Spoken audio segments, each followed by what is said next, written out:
ఎట్టకేలకు 24 నెలల పాటు ఇజ్రాయెల్ హమాస్ల మధ్య పెను విధ్వంసం తర్వాత ఇరు పక్షాలు కాల్పుల విరమణకు అంగీకరించాయి. అమెరికా ప్రెసిడెంట్ డొనాల్డ్ ట్రంప్ తీసుకున్న చొరవ పనిచేసింది.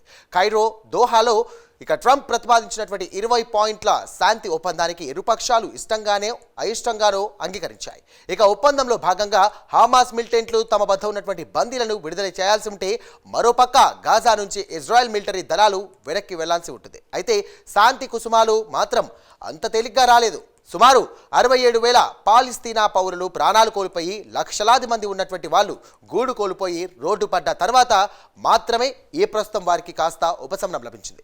ఈ ప్రత్యేక కథనంలో ఇజ్రాయెల్ పాలస్తీనా శాంతి ఒప్పందం గురించి మరింత సమాచారం ఇప్పుడు తెలుసుకుందాం.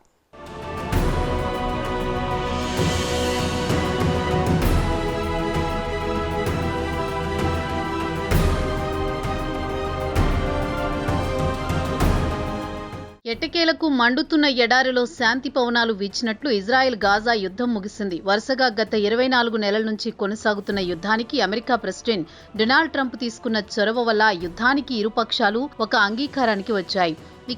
ట్రంప్ ప్రతిపాదించిన 20 పాయింట్ల శాంతి ఒప్పందంలో భాగంగా హమాస్ మిలిటెంట్లు తమ వద్ద ఉన్న బందీలను విడుదల చేయాల్సి ఉంటుంది.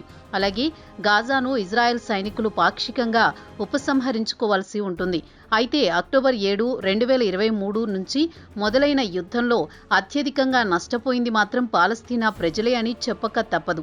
యుద్ధం మొదలైన తర్వాత పాలస్తీనాకు చెందిన 67,000 మంది పాలస్తీనా పౌరులు ప్రాణాలు కోల్పోయారు. వారిలో మహిళలు, పిల్లలే అధికంగా ఉన్నారు. అలాగే గాజా నగరంలోని సుమారు 21 లక్షల మంది పౌరులు నిర్వాసితులయ్యారు. ట్రంప్ ప్రతిపాదించిన 20 సూత్రాల శాంతి ప్రతిపాదనను వ్యూహాత్మక అడుగుగా భావించవచ్చు. నెతన్యాహు విషయానికే వస్తే, రాజకీయంగా కేబినెట్లో భేదాభిప్రాయాలున్నా ప్రపంచానికి ఇది గొప్ప దినంగా ప్రకటించారు. అయితే విమర్శకులు మాత్రం ఇది సయోధ్య కాదని, ఒత్తిడి వల్లే ఇరుపక్షాలు అంగీకారానికి వచ్చాయని చెబుతున్నారు. టెల్-అవీవ్లో బందీల కుటుంబాలు, ప్రజలు నెతన్యాహుపై ఒత్తిడి తేవడంతో ఆయన దిక్కుతోచక కాల్పుల విరమణకు అంగీకరించాల్సి వస్తే, హమాస్ మాత్రం ఉన్న నాయకులను కోల్పోయారు. గాజా పౌరులు రోడ్డున పడ్డారు. మరోవైపు ట్రంప్ హమాస్ నాయకులకు గడువు ఇచ్చి శాంతి ఒప్పందానికి అంగీకరించకపోతే మీ అంతు చూస్తానని హెచ్చరించడంతో వారు కూడా దారికి రావాల్సి వచ్చింది. భారీ ప్రాణనష్టం, ఆస్తి నష్టం తర్వాత మాత్రమే ఇరుపక్షాలు ఒక అంగీకారానికి వచ్చాయి.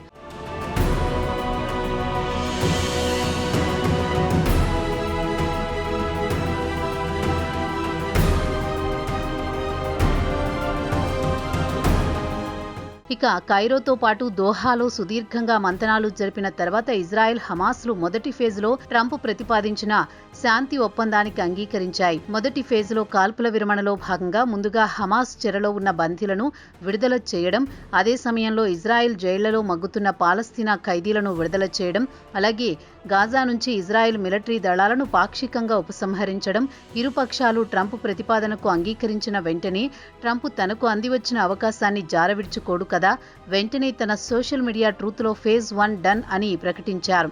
దౌత్యపరంగా విజయం సాధించామని గొప్పగా ప్రకటించారు.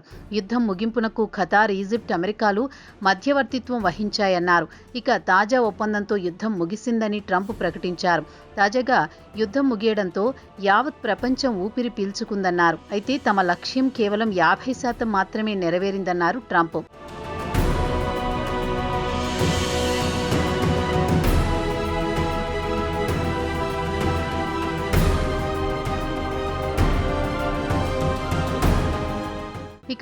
కైరోలో జరుగుతున్న శాంతి చర్చలను ఉద్దేశించి నెతన్యాహు స్పందిస్తూ, కాల్పుల ఒప్పందం శాంతి దిశగా వ్యూహాత్మక అడుగు అని కామెంట్ చేశారు.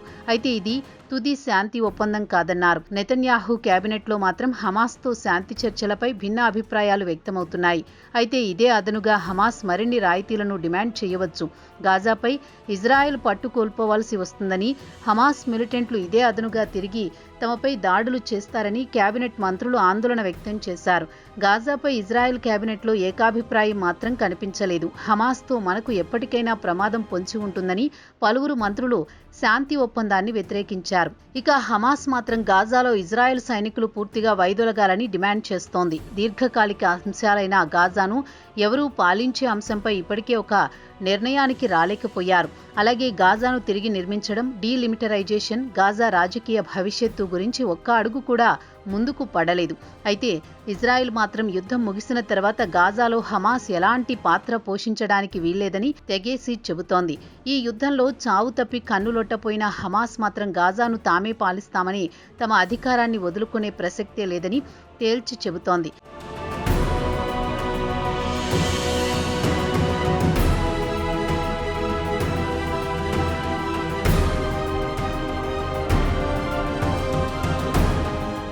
ఇక గాజాలో శాంతి ఒప్పందం గురించి వైట్ హౌస్లో ట్రంప్ ప్రకటన చేసిన వెంటనే నెతన్యాహు ట్రంప్ను ప్రశంసలతో ముంచెత్తాడు. నెతన్యాహు ఆలోచన అంతా రాజకీయ కోణంలోనే ఉందని రాజకీయ విశ్లేషకులు అభిప్రాయపడుతున్నారు. ట్రంప్ నిర్ణయం ప్రపంచానికి గొప్ప రోజు అని ప్రశంసించారు. ఈ విజయానికి అంతర్జాతీయంగా మద్దతు లభించడంతో పాటు పలు దేశాలు దౌత్యపరమైన చొరవ తీసుకున్నందుకు వల్లే సాధ్యమైందన్నారు నెతన్యాహు. అయితే దీని వెనుక నెతన్యాహు రాజకీయ వ్యూహముందని రాజకీయ పరిశీలకులు అభిప్రాయపడుతున్నారు. ట్రంప్ ప్రవేశపెట్టిన 20 పాయింట్ల శాంతి ఒప్పందం సయోధ్య కాదు, తాత్కాలిక ఉపశమనం కోసమే ఒప్పందానికి నెతన్యాహు అంగీకరించాడన్న టాక్ వినిపిస్తోంది.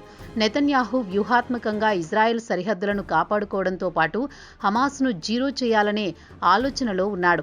ప్రాంతీయ శక్తులైన ఈజిప్ట్, యుఏఈ, సౌదీ అరేబియాలను గాజా నిర్మాణానికి బాధ్యత అప్పగించి గాజా పునర్నిర్మాణాన్ని అంతర్జాతీయ వ్యవస్థలతో పర్యవేక్షించాలనేది నెతన్యాహు ప్లాన్గా చెబుతున్నారు.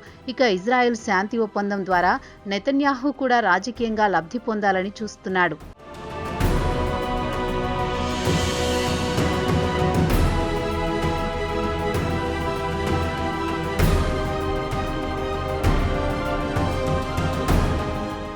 అయితే ఈ యుద్ధం ఇరు దేశాలకు కోలుకోలేని విధంగా దెబ్బతీసింది. ఈ యుద్ధంలో పాలస్తీనాకు చెందిన పౌరులు భారీగా నష్టపోయారు, ఉన్న గూడు కోల్పోయారు, తోబుట్టువులను కోల్పోయి మానసిక వేదనతో సతమతమవుతున్నారు. పాలస్తీనాకు చెందిన మహిళలు, చిన్నపిల్లలు పెద్ద సంఖ్యలో మృతి చెందారు. గాజాలో సుమారు 20 లక్షల మంది గూడు కోల్పోయి రోడ్డున పడ్డారు. కొంతమంది ఇప్పటికీ కూలిన ఇళ్ల వద్దే గుడారాలు వేసుకుని బిక్కుబిక్కుమంటూ కాలం గడుపుతున్నారు. గాజాలో ఆసుపత్రులు, స్కూళ్లు, గృహాలు అన్నీ ధ్వంసమయ్యాయి. మౌలిక వస్తువులు కుప్పకూలాయి. ఇజ్రాయెల్ వైపునకు వస్తే అక్టోబర్ 7న హమాస్ మిలిటెంట్లు సృష్టించిన టెర్రర్ దాడులకు సుమారు 1200 మంది ప్రాణాలు కోల్పోయారు. ఆ భయానక దృశ్యాలు ఇప్పటికీ వారి కళ్ల ముందు కదలాడుతున్నాయి. రాబోయే తరాలు వారికి ఈ భయానక దృశ్యాలు వెంటాడుతాయి. అక్టోబర్ 7 నాటి గాయాలు మొత్తం తరాన్ని, రాబోయే తరాన్ని వెంటాడుతాయి. వారి వేదనను మాటల్లో వ్యక్తపరచలేం. గాజా పౌరులు హమాస్ చెరలో ఉన్నవారిని విడిపించుకురావాలని టెలావీవ్లో రోజూ ప్రదర్శనలు చేసేవారు. పలుమార్లు ఇవి ఉద్రిక్తతకు దారితీసేవి. ప్రజల నుంచి నెతన్యాహు మాత్రం భారీ ఎత్తున ఒత్తిడి ఎదుర్కొన్నాడు.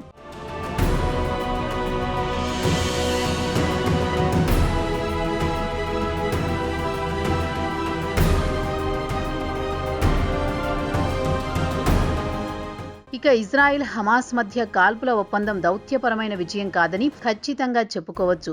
ఇరు దేశాల పౌరుల కోసం తప్పనిసరి అవసరం కోసం ఒప్పందాన్ని అంగీకరించాల్సిన పరిస్థితి ఏర్పడింది. యుద్ధం గాయాలను మాన్చుకోవడానికి, విడిపోయిన కుటుంబాలు కలుసుకోవడానికి శాంతి ఒప్పందం పనికి వచ్చింది. అలాగే గాజా నగరం మొత్తం దుమ్ము ధూళితో గోస్ట్ సిటీని తలపిస్తోంది. వీరికి తినడానికి తిండి లేదు, ఉండడానికి గూడు లేదు. నిన్నటి వరకు ఇజ్రాయెల్ సైన్యం హ్యుమానిటేరియన్ ఎయిడ్ ట్రక్కులను అనుమతించేవి కావు. ప్రస్తుతం ముందుగా గాజా పౌరులకు కడుపు నిండా తిండి, కంటి నిండా నిద్ర వచ్చేలా మధ్యవర్తులు చొరవ తీసుకోవాల్సిన అవసరం ఎంతైనా ఉంది. అయితే అసలు ప్రశ్న విషయానికి వస్తే ప్రస్తుతానికి ట్రంప్ చొరవ వల్ల ఎలాగోలా యుద్ధం మాన్పించారు. అక్కడి వరకు బాగానే ఉన్నా తదుపరి యుద్ధాన్ని ఎలా నివారించగలరనేదే అసలు ప్రశ్న. అలాగే గాజాలో పరిస్థితులు సాధారణ స్థితికి వచ్చిన తర్వాత గాజాను ఎవరు పాలిస్తారనేది ఒక ప్రశ్న. కొందరు అంతర్జాతీయ అడ్మినిస్ట్రేషన్ చూసుకోవాలంటే మరికొందరు పాలస్తీనా అథారిటీని అప్పగించాలని సూచిస్తున్నారు. అయితే ఈ ప్రతిపాదన విషయానికొస్తే దాంట్లో కూడా ఏదో ఒక రాజకీయ కోణం ఉంటుంది. ఇక గాజా పౌరులను తమ బతుకు తాము బతకనిస్తారా అనేది మరో ప్రశ్న.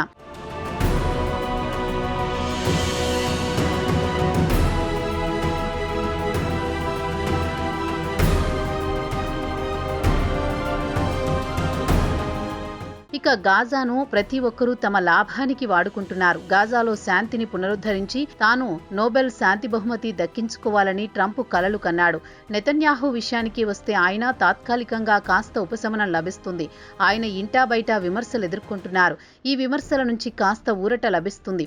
ఇక ట్రంప్ కూడా రేపో మాపో కైరో, టెలావీవ్లో పర్యటించి అక్కడ డ్రామాకు తెరలేపుతాడు. ఇప్పటి వరకు తాను 7 యుద్ధాలను ఆపించానంటాడు. తాజాగా ఇజ్రాయెల్ గాజా యుద్ధాన్ని ఆపించానని చెప్పి దాన్ని కూడా తన ఖాతాలో వేసుకుంటాడు. రేపటి నుంచి ఆయన ప్రపంచానికి శాంతి దూతగా తనను అభివర్ణించుకుంటాడు. తాను ఇప్పటికే 8 యుద్ధాలు ఆపానని గొప్పలు చెప్పుకుంటాడు. కానీ అక్కడ గాజా పౌరుల గాయాలు మానాలంటే కొన్ని తరాలు పట్టొచ్చు. Sad story of Gaza people అని సానుభూతి తప్ప ఎవరూ కూడా చేయగలిగిందేమీ లేదు.